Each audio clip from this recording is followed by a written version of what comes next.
ನಮ್ಮ ತಾತ ಅಜ್ಜಿ ನಮ್ಮ ಕುಟುಂಬ ನಮ್ಮ ವಂಶ ಯಾವ ರೀತಿಯಾಗಿತ್ತು, ನಮ್ಮ ಪರಿಸ್ಥಿತಿ ಆರ್ಥಿಕವಾದಂತಹ ಪರಿಸ್ಥಿತಿ ಇತ್ತು, ನಮ್ಮ ತಾಲೂಕಿನಲ್ಲಿ ಯಾವ ರೀತಿ ಇತ್ತು, ಬಸ್ ಇತ್ತಾ ಬಸ್ ಇಲ್ವಾ, ಎಷ್ಟು ಕಿಲೋಮೀಟರ್ ನಡ್ಕೊಂಡು ಹೋಗಬೇಕಾಗಿತ್ತು.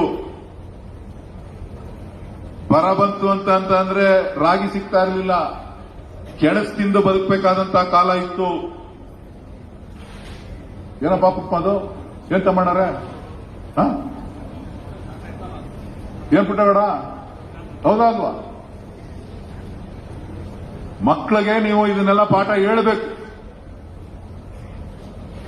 ನಿಮ್ಮ ಮಕ್ಕಳಿಗೆ ನೀವು ಯಾವ ರೀತಿಯಾಗಿ ಕೂಲಿ ಮಾಡ್ತಾ ಇದ್ರಿ, ನೀವು ಯಾವ ರೀತಿ ಸಂಬಳಕ್ಕೆ ಬೇರೆಯವ್ರ ಮನೇಲಿ ಇರ್ತಾ ಇದ್ರಿ. ಇವತ್ತು ಸರ್ಕಾರ 5 ಗ್ಯಾರಂಟಿಗಳನ್ನ ಕೊಟ್ಟಿದೆ, ಟೀಕೆ ಮಾಡ್ತಾರೆ.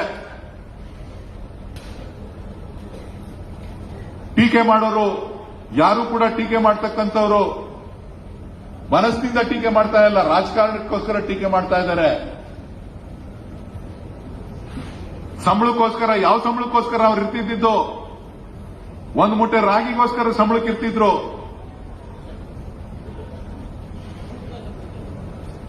ಒಂದ್ ಮೂಟೆ ರಾಗಿಗೋಸ್ಕರ ಮನೆಗೆ ಒಂದ್ ಮೂಟೆ ರಾಗಿ ಕೊಡಬೇಕು, ಕೊಟ್ರೆ ಆ ಸಂಬಳ ನಿಮ್ಮ ಮನೇಲಿ ಇದ್ದು ಕೆಲಸ ಕೂಲಿ ಮಾಡ್ತೀವಿ ಅಂತ ಹೇಳಿರ್ತಿದ್ರು. ಅಂತ ಪರಿಸ್ಥಿತಿನಲ್ಲಿ ನಿಮ್ಮ ತಂದೆ ತಾಯಂದಿರು, ಅಜ್ಜ ಅಜ್ಜಂದಿರು ಕೆಲಸ ಮಾಡಿದ್ದಾರೆ. ಅದನ್ನ ನೀವು ಅರ್ಥ ಮಾಡ್ಕೊಂಡ್ರೆ ನಿಮ್ಗೆ ಬದುಕು, ನಿಜವಾದಂತ ಬದುಕು ಅರ್ಥ ಆಗ್ತದೆ. ಅದಕ್ಕೋಸ್ಕರ ಇವತ್ತು ಇಡೀ ರಾಜ್ಯದಲ್ಲಿ ಸುಮಾರು 52,000 ಕೋಟಿ ರೂಪಾಯಿ ಹಣವನ್ನ ಗ್ರಾಮೀಣ ಪ್ರದೇಶದಲ್ಲಿ ಯಾರು ಬಡವರಿದ್ದಾರೆ, ಆರ್ಥಿಕವಾಗಿ ಯಾರು ಹಿಂದುಳಿದಿದ್ದಾರೆ, ಅವರಿಗೆ 2,000 ರೂಪಾಯಿ ಹಣವನ್ನ ಸುಮಾರು 1,22 ಲಕ್ಷ ಕುಟುಂಬಗಳಿಗೆ ನಾವು 2,000 ರೂಪಾಯಿ ಹಣವನ್ನ ಕೊಡ್ತಾ ಇದ್ದೀವಿ. ನಿಮ್ಮ ಮನೆಯಲ್ಲಿ ಕರೆಂಟ್ ಇರಲಿಲ್ಲ, ನಿಮ್ಮ ಅಪ್ಪ ಅಮ್ಮಂದಿರು ಕರೆಂಟ್ ನೋಡಿರ್ಲಿಲ್ಲ, ದೀಪ ಸಿಮೆಂಟ್ನೆ ಕೊಡ್ಲಿಲ್ಲ ಅಂತ ಅಂದ್ರೆ ಸೊಸೈಟಿನಲ್ಲಿ ಗಲಾಟೆ ಆಗೋದು. ಎಷ್ಟು ಲೀಟರ್ ಸಿಮೆಂಟ್ಗೆ? ಅರ್ಧ ಲೀಟರ್ ಸಿಮೆಂಟ್ಗೆ ಗಲಾಟೆ ಆಗೋದು ಊರಲ್ಲಿ. ನಾನು ದೀಪ ಹಚ್ಚಕ್ಕೆ ಕಾಯ್ತಾ ಇಲ್ವಲ್ಲ ಅಂತ ಹೇಳಿ, ದೀಪ ಹಚ್ಚಕ್ಕೆ ಸಿಮೆಂಟ್ನೆ ಇಲ್ವಲ್ಲ ಅಂತ ಹೇಳಿ. 5 ಲೀಟರ್ ಸಿಮೆಂಟ್ಗೆ, ಪೆಟ್ರೋಲ್ಗೆ ಡೀಸೆಲ್ಗಲ್ಲ, ನೀವು ಓಡಾಡೋ ಗಾಡಿ ಡೀಸೆಲ್ಗಲ್ಲ, ಪೆಟ್ರೋಲ್ಗಲ್ಲ. ನಮ್ಮ ತಾತ ಅಜ್ಜಿ ನಮ್ಮ ಕುಟುಂಬ ನಮ್ಮ ವಂಶ ಯಾವ ರೀತಿಯಾಗಿತ್ತು, ನಮ್ಮ ಪರಿಸ್ಥಿತಿ ಆರ್ಥಿಕವಾದಂತಹ ಪರಿಸ್ಥಿತಿ ಇತ್ತು, ನಮ್ಮ ತಾಲೂಕಿನಲ್ಲಿ ಯಾವ ರೀತಿ ಇತ್ತು, ಬಸ್ ಇತ್ತಾ ಬಸ್ ಇಲ್ವಾ, ಎಷ್ಟು ಕಿಲೋಮೀಟರ್ ನಡ್ಕೊಂಡು ಹೋಗಬೇಕಾಗಿತ್ತು. ಬರ ಬಂತು ಅಂತಂದ್ರೆ ರಾಗಿ ಸಿಗ್ತಾ ಇರಲಿಲ್ಲ, ಕೆಣಸ್ ತಿಂದು ಬದುಕಬೇಕಾದಂತಹ ಕಾಲ ಇತ್ತು. ಏನಪ್ಪ ಪಪ್ಪ ಅದು ಏನ್ ತಮ್ಮಣ್ಣರೇ, ಏನ್ ಪುಟ್ಟಗಡ, ಹೌದಾ ಅಲ್ವಾ? ಮಕ್ಕಳಿಗೆ ನೀವು ಇದನ್ನೆಲ್ಲ ಪಾಠ ಹೇಳಬೇಕು. ನಿಮ್ಮ ಮಕ್ಕಳಿಗೆ ನೀವು ಯಾವ ರೀತಿಯಾಗಿ ಕೂಲಿ ಮಾಡ್ತಾ ಇದ್ರಿ, ನೀವು ಯಾವ ರೀತಿ ಸಂಬಳಕ್ಕೆ ಬೇರೆಯವ್ರ ಮನೇಲಿ ಇರ್ತಾ ಇದ್ರಿ. ಇವತ್ತು ಸರ್ಕಾರ 5 ಗ್ಯಾರಂಟಿಗಳನ್ನ ಕೊಟ್ಟಿದೆ, ಟೀಕೆ ಮಾಡ್ತಾರೆ. ಟೀಕೆ ಮಾಡೋರು ಯಾರು ಕೂಡ ಟೀಕೆ ಮಾಡ್ತಕ್ಕಂಥವ್ರು ಮನಸ್ಸಿನಿಂದ ಟೀಕೆ ಮಾಡ್ತಾ ಇಲ್ಲ, ರಾಜಕಾರಣಕ್ಕೋಸ್ಕರ ಟೀಕೆ ಮಾಡ್ತಾ ಇದ್ದಾರೆ.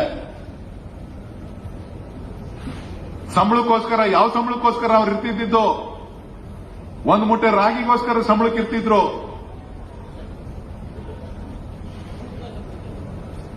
ಒಂದ್ ಮೂಟೆ ರಾಗಿಗೋಸ್ಕರ ಮನೆಗೆ ಒಂದ್ ಮೂಟೆ ರಾಗಿ ಕೊಡಬೇಕು, ಕೊಟ್ರೆ ಆ ಸಂಬಳ ನಿಮ್ಮ ಮನೇಲಿ ಇದ್ದು ಕೆಲಸ ಕೂಲಿ ಮಾಡ್ತೀವಿ ಅಂತ ಹೇಳಿರ್ತಿದ್ರು. ಅಂತ ಪರಿಸ್ಥಿತಿನಲ್ಲಿ ನಿಮ್ಮ ತಂದೆ ತಾಯಂದಿರು, ಅಜ್ಜ ಅಜ್ಜಂದಿರು ಕೆಲಸ ಮಾಡಿದ್ದಾರೆ. ಅದನ್ನ ನೀವು ಅರ್ಥ ಮಾಡ್ಕೊಂಡ್ರೆ ನಿಮ್ಗೆ ಬದುಕು, ನಿಜವಾದಂತ ಬದುಕು ಅರ್ಥ ಆಗ್ತದೆ.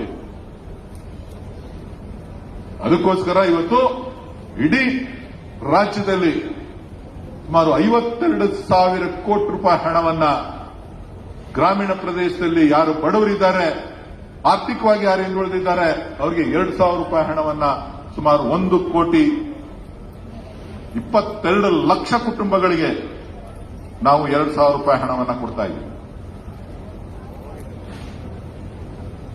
ನಿಮ್ಮ ಮನೆಯಲ್ಲಿ ಕರೆಂಟ್ ಇರಲಿಲ್ಲ, ನಿಮ್ಮ ಅಪ್ಪ ಅಮ್ಮಂದಿರು ಕರೆಂಟ್ ನೋಡಿರ್ಲಿಲ್ಲ, ದೀಪ ಸಿಮೆಂಟ್ನೆ ಕೊಡ್ಲಿಲ್ಲ ಅಂತ ಅಂದ್ರೆ ಸೊಸೈಟಿನಲ್ಲಿ ಗಲಾಟೆ ಆಗೋದು. ಎಷ್ಟು ಲೀಟರ್ ಸಿಮೆಂಟ್ಗೆ? ಅರ್ಧ ಲೀಟರ್ ಸಿಮೆಂಟ್ಗೆ ಗಲಾಟೆ ಆಗೋದು ಊರಲ್ಲಿ. ನಾನು ದೀಪ ಹಚ್ಚಕ್ಕೆ ಕಾಯ್ತಾ ಇಲ್ವಲ್ಲ ಅಂತ ಹೇಳಿ, ದೀಪ ಹಚ್ಚಕ್ಕೆ ಸಿಮೆಂಟ್ನೆ ಇಲ್ವಲ್ಲ ಅಂತ ಹೇಳಿ.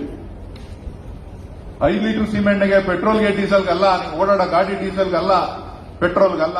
ಹೆಚ್ಚಿನ ವಿಡಿಯೋಗಳಿಗೆ ಪ್ರತಿಧ್ವನಿ ಯೂಟ್ಯೂಬ್ ಚಾನೆಲ್ ಸಬ್ಸ್ಕ್ರೈಬ್ ಮಾಡಿ, ಬೆಲ್ ಐಕಾನ್ ಕ್ಲಿಕ್ ಮಾಡಿ.